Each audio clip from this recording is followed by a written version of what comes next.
SP Sinha ji, क्योंकि आप BJP से भी जुड़े हुए हैं, तो मैं ये जानना चाहती हूँ, क्योंकि बार बार ये कहा जाता है कि मोदी सरकार के बाद वो ताकत दी गई है सेना को हर मोर्चे पर एक्शन लेने के लिए।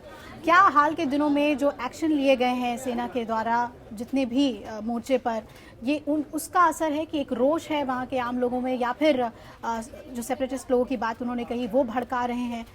क्या वजह है कि इस तरह की तस्वीरें सामने आ रही? देखिए, सबसे पहले तो जैसे हम लोग की फौज सिखलाई है कि प्रॉब्लम डेफिनेशन, प्रॉब्लम है कहाँ जी। यदि आप प्रॉब्लम को सही माने में डिफाइन कर देती हैं तो उसका विकल्प क्या है, दवाई क्या है, उसको समझने में ज्यादा टाइम नहीं लगता है। प्रॉब्लम क्या है जेएनके में? प्रॉब्लम है जेएनके में 22 में से 5 जिला। प्रॉब्लम है आर्टिकल 370। प्रॉब्लम है वहां का जो पॉलिटिकल लीडरशिप है, जो सत्ता में लोग हैं या जो सत्ता से भी बाहर हैं, कंप्लीट पॉलिटिकल सिस्टम वो अपना ईमान बेच चुका है पाकिस्तान को। प्रॉब्लम यहां पे है। प्रॉब्लम है गिलानी ऐसे लोग, मीर ऐसे लोग जो कि बकवास करते हैं। प्रॉब्लम है फारूक अब्दुल्ला जो कि बोलता है कि पीओके या ये जम्मू कश्मीर किसी की बपोती है, बाप का ये है प्रॉपर्टी है।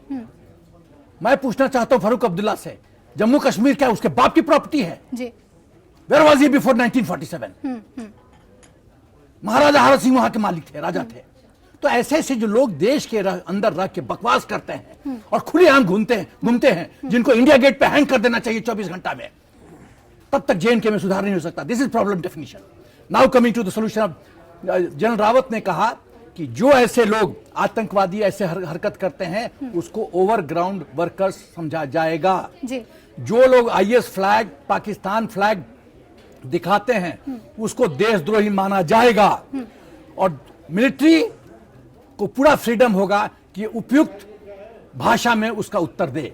ये जनरल रावत ने आज स्टेटमेंट दिया है। जो ये संकेत दिया है ये बहुत ही सराहनीय है और चीफ ऑफ आर्मी स्टाफ को मैं शाबाशी देना। ये स्टैंड पहले सेना का नहीं हुआ करता था। एक सेकंड मैडम, एक सेकंड। जितना फ्रीडम मोदी सरकार दे रही है फौज को, फौज क्या है? फौज को तो एक ऐसा शक्ति है कि आप जिस तरह से इस्तेमाल करना चाहो करो। यदि हाथ बांध के बॉक्सिंग रिंग में रखोगे तो हाथ बंद के ही लड़ेगा वो।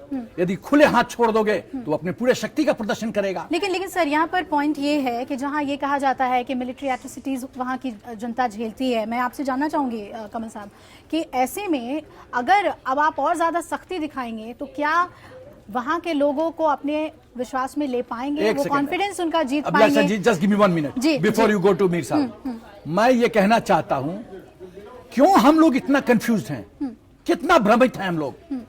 आप कुछ भी, सांप को आप दूध पिलाइए, सांप काटेगा ही।